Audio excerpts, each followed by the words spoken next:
저는 통장 잔고를 확인하지 않습니다. 69세, 40년을 성실히 일한 제가요. 무서워서요. 혹시 이런 적 있으세요? 마트 계산대 앞에서 카드를 대밀 때 심장이 두근거리고 친구들이 밥 먹자고 할 때 핑계를 대고 자식 만나면 돈 이야기 나올까봐 먼저 끊고 밤에 잠들기 전 계산기를 두드리다가 그래서 그냥 아무것도 하지 않게 되는 것. 통계청 자료에 따르면 65세 이상 노인 빈곤율이 37%라고 해요. 10명 중 4명은 경제적으로 어렵다는 뜻이죠. 오늘 제가 한 분을 소개하려고 합니다. 이분은 73세인데 월 소득이 60만 원이에요. 그런데 더 놀라운 거. 지난 6개월 동안 이분이 웃지 않은 날이 단 하루도 없다는 겁니다. 어떻게 가능했을까요? 그 비밀을 오늘 전부 말씀드릴게요. 자, 준비되셨나요? 차 한 잔 준비하시고 편하게 들어주세요. 돈 걱정에 지친 당신을 위한 이야기 지금 시작합니다. 여러분, 노후 자금이 부족하다는 게 왜 이렇게 힘들까요? 많은 분들이 돈이 없어서 라고 하세요. 맞아요. 그런데 오늘 제가 조금 다른 이야기를 해드리고 싶어요. 사실 노후 자금 걱정의 진짜 이유는 비교 때문이에요. 다른 사람들은 다 여유 있어 보이는데 나만 이럴 것 같아. 이런 생각 해보셨죠? 심리학에서는 이걸 상대적 박탈감이라고 부릅니다. 절대적인 가난보다 상대적인 가난이 더 힘들다는 거예요. 우리 생각해보세요. 옛날엔 다들 어렵게 살았어요. 이웃집도, 우리 집도, 친척집도. 그런데 어느 날부터 누구는 해외여행 가고, 누구는 손주 용돈 많이 주고, 누구는 고급 식당에서 밥 먹고. 그래서 노후자금 부족이 무서운 거예요. 여러분, 괜찮아요. 이건 여러분이 게을러서가 아니에요. 이건 여러분이 평생 성실히 살아왔다는 증거예요. 다만 시대가, 환경이, 그리고 예상치 못한 일들이 있었을 뿐이에요. 제가 만난 한 분 이야기를 들려드릴게요. 73세 최순재 할머니예요. 이분은 남편이 10년 전에 돌아가시고 퇴직금도 빚 갚는데 다 쓰고 국민연금은 월 35만 원이에요. 할머니는 처음에 정말 힘들었대요. 밥을 먹어도 맛이 없고 TV를 봐도 재미가 없고 매일 통장만 들여다봤대요. 이걸로 몇 년은 살지? 하면서요. 자식들한테 손 벌리기도 싫고 그렇다고 더 일할 체력도 없고 그냥 방에 누워만 있었대요. 어느 날 딸이 할머니 방문을 열더니 울면서 말했대요. 엄마, 이러다 엄마까지 잃으면 난 어떡해. 돈 문제는 우리가 천천히 해결하면 돼. 제발 밥 좀 먹어. 그 말을 듣는 순간 할머니는 깨달았대요. 아, 내가 돈 때문에 소중한 것들을 놓치고 있구나. 할머니는 아주 작은 것부터 시작했어요. 첫날 아파트 단지 벤치에 앉아서 하늘을 봤어요. 그냥 10분만요. 둘째 날 경로당에 가봤어요. 들어가기가 무서웠대요. 다들 나보다 여유 있어 보일까봐. 그런데 막상 가보니 다들 비슷했대요. 사흘째 되는 날 경로당에서 만난 분이 물었대요. 혹시 화투 칠 줄 알아요? 할머니는 40년 만에 화투를 쳤대요. 돈 내기는 아니고 그냥 콩으로요. 너무 재밌는 거예요. 돈 걱정이 있고 웃었어요. 언제 웃었는지도 모르게. 그 후로 할머니는 매일 경로당에 갔어요. 화투도 치고 수다도 떨고 때로는 같이 밥도 해 먹었어요. 각자 재료를 조금씩 가져와서요. 한 달쯤 지났을 때 할머니는 깨달았대요. 나 지금 행복하네. 할머니는 이제 매일 웃어요. 통장 잔고는 여전히 적지만 마음은 풍족해졌대요. 할머니가 제게 이렇게 말씀하셨어요. 선생님, 저는 돈이 많아져서 행복한 게 아니에요. 돈 없이도 행복할 수 있다는 걸 깨달아서 행복한 거예요. 천천히 알아가는 중이에요. 자, 그럼 이제 본격적으로 어떻게 할 수 있을까요? 제가 5가지 방법을 준비했어요. 하나씩만 시도해 보세요. 무리하지 마시고요. 첫 번째, 작은 기쁨 목록을 만드세요. 이게 왜 효과적이냐면 우리 뇌는 돈 걱정에 집중하면 다른 건 안 보이거든요. 그런데 의식적으로 기쁨을 찾기 시작하면 뇌가 그쪽에 집중하기 시작해요. 어떻게 하냐면요. 노트를 하나 준비하세요. 비싼 거 아니어도 돼요. 그리고 매일 저녁 오늘 기뻤던 일 딱 한 가지만 적어보세요. 오늘 날씨가 좋았다. 옆집 할머니가 반찬을 나눠줬다. 드라마가 재미있었다. 뭐든 괜찮아요. 아주 작은 것도요. 한 할아버지가 제게 이런 말씀을 하셨어요. 선생님, 처음엔 쓸 게 없었어요. 그런데 3일째 되니까 눈에 보이기 시작하더라고요. 아, 세상에 공짜 기쁨이 이렇게 많구나. 두 번째, 관계에 투자하세요. 돈이 아니라 시간으로요. 많은 분들이 돈이 없으니 사람을 안 만나려고 해요. 밥값 낼 돈 없다고, 선물 살 돈 없다고. 그런데 진짜 관계는 돈으로 유지되는 게 아니에요. 어떻게 하냐면요. 먼저 연락하세요. 친구한테, 자식한테, 옛 동료한테. 밥 사달라는 게 아니에요. 그냥 목소리 듣고 싶어서. 돈 빌리려는 게 아니에요. 그냥 안부 묻고 싶어서. 이렇게 말하고 전화하세요. 6284 김영수 할아버지는 매주 월요일마다 옛 직장 동료에게 전화해요. 5분만요. 그냥 안부만 묻고 끊어요. 처음엔 어색했어요. 그런데 3주째 되니까 친구가 먼저 전화하더라고요. 야, 이번 주는 내가 먼저 전화하면서요. 그게 얼마나 고마운지. 세 번째, 무료로 할 수 있는 것들을 찾아보세요. 우리 주변에는 무료로 즐길 수 있는 게 정말 많아요. 그냥 몰랐을 뿐이에요. 도서관에 가면 책도 무료고 영화도 무료로 볼 수 있어요.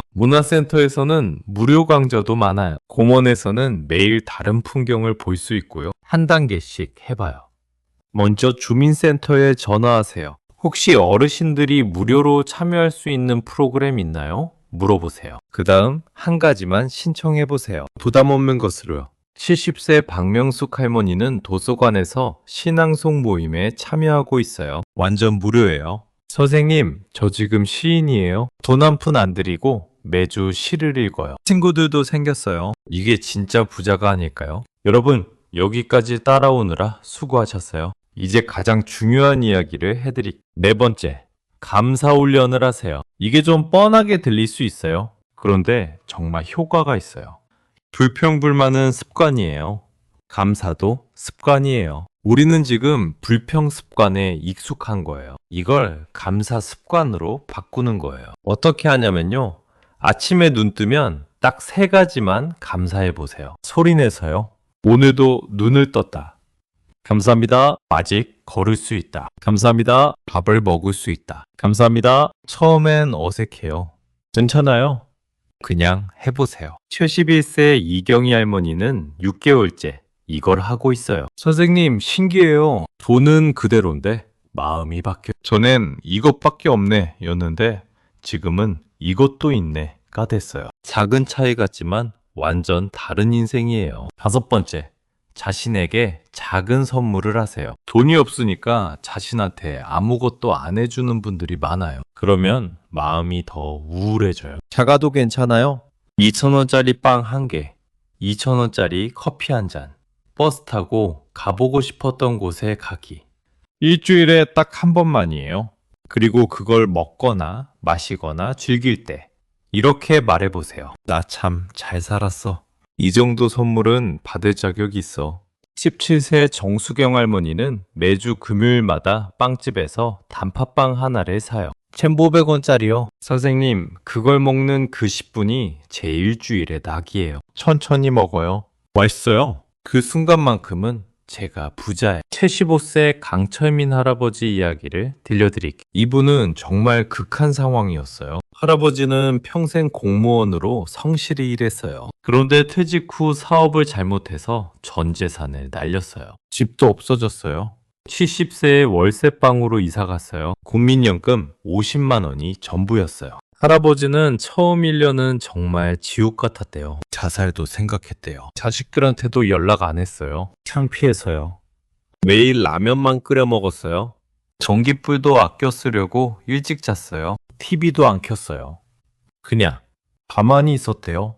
어느 겨울날이었대요. 밖에 눈이 왔어요.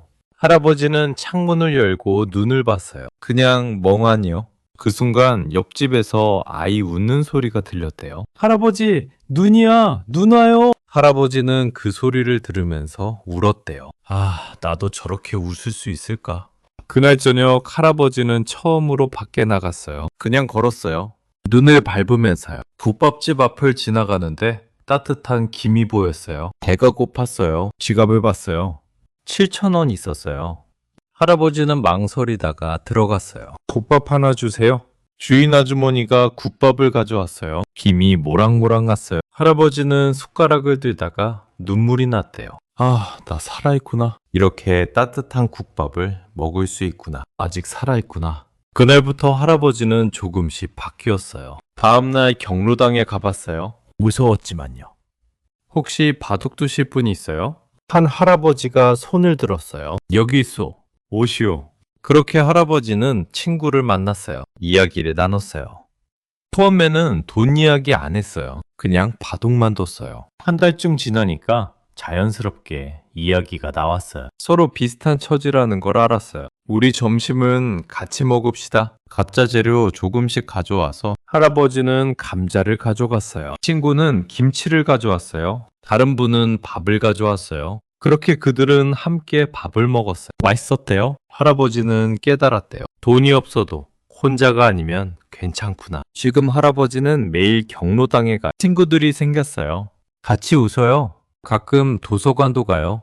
공원도 산책해요. 통장 잔고는 여전히 적어요. 그런데 할아버지는 말해요. 선생님, 저는 가난하지만 불행하지 않아요. 돈은 적지만 친구는 많아요. 물질은 없지만 마음은 풍요로워요. 이게 진짜 부자가 아닐까요? 할아버지가 제게 이렇게 말씀하셨어요. 선생님, 저는 망했다고 생각했어요. 그런데 알고 보니 새로 시작하는 거였어요. 돈이 전부인 인생에서 관계가 전부인 인생으로요. 천천히, 조금씩 배워가는 중이에요. 여러분, 노후 자금이 부족한 게 힘들죠? 정말 힘들어요. 저도 알아요. 그게 얼마나 무섭고 외롭고 창피한 일인지요. 하지만 그게 끝은 아니. 돈이 없어도 행복할 수 있어요. 진짜예요. 오늘 당장은 못해도 괜찮아요. 내일도 못해도 괜찮아요. 하지만 언젠가 준비가 되면 아주 작은 것 하나만 시작해 보세요. 오늘 하늘 한번 보기. 그것만으로도 충분해요. 노후 자금이 부족하다고 느낀다는 건 여러분이 아직 더 나은 삶을 꿈꾸는 사람이라는 뜻이에요. 그게 나쁜 게 아니에요. 오히려 당신이 살아있다는 증거예요. 세상에는 여러분처럼 경제적으로 어려운 사람들이 정말 많아요. 우리는 혼자가 아니에요. 그냥 아직 만나지 못했을 뿐이에요. 오늘 이 책방을 찾아주셔서 감사해요. 오늘 이야기가 여러분 마음에 작은 위로가 되었길 바라요. 오늘 저녁 창문을 열어보세요. 밖을 한번 보세요. 그게 자신을 사랑하는 첫걸음이에요. 여러분의 이야기도 들려주세요. 노후 자금이 부족한데도 작은 행복을 찾으셨던 경험 댓글로 나눠주시면 함께 읽으며 힘을 얻을 수 있을 것 같아요. 구독하시면 매주 이런 따뜻한 이야기들을 만나실 수 있어요. 좋아요도 눌러주시고요. 다음 책방 문이 열릴 때 또 만나요. 오늘도 살아내느라 수고 많으셨어요. 당신은 잘하고 있어요.